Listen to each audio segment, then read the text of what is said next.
అల్లు అర్జున్ 2 తెలుగు రాష్ట్రాల్లో hot topic గా మారారు. ఆయన నటించిన పుష్ప 2 సినిమా ప్రీమియర్ షో రోజున ఎటువంటి సమాచారం లేకుండా సంధ్య థియేటర్ దగ్గరకు వెళ్లడంతో అక్కడ భారీ తొక్కిసలాట ఏర్పడింది. ఈ క్రమంలో రేవతి అనే మహిళ మరణించారు.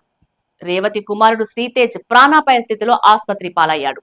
ఈ విషయంలో అల్లు అర్జున్ తో పాటు సంధ్య థియేటర్ యాజమాన్యంపై కేసు నమోదైంది. అయితే సంధ్య థియేటర్ దగ్గర ఘటనల్లో అల్లు అర్జున్ తీరుపై సర్వత్రా విమర్శలు వినిపిస్తున్నాయి. రేవతి మరణానికి అల్లు అర్జునే కారణమని ప్రభుత్వం విమర్శలు గుప్పిస్తోంది. తాజాగా అల్లు అర్జున్ పై ప్రముఖ ప్రవచనకర్త గరికపాటి నరసింహారావు ఆగ్రహం వ్యక్తం చేశారు. ఆయన మాట్లాడుతూ, తగ్గేదేలే అంటావా, రేపు ఓ పిల్లవాడు ఎవరైనా కొట్టి తగ్గేదేలే అంటాడు, దానికి ఎవరు బాధ్యులు అని గరికపాటి ప్రశ్నించారు. తగ్గేదేలే అని ఒక హరిశ్చంద్రుడు లాంటి వాడు గొప్పవారు అనాలి, కానీ ఒక స్మగ్లర్ అనడం ఏంటి?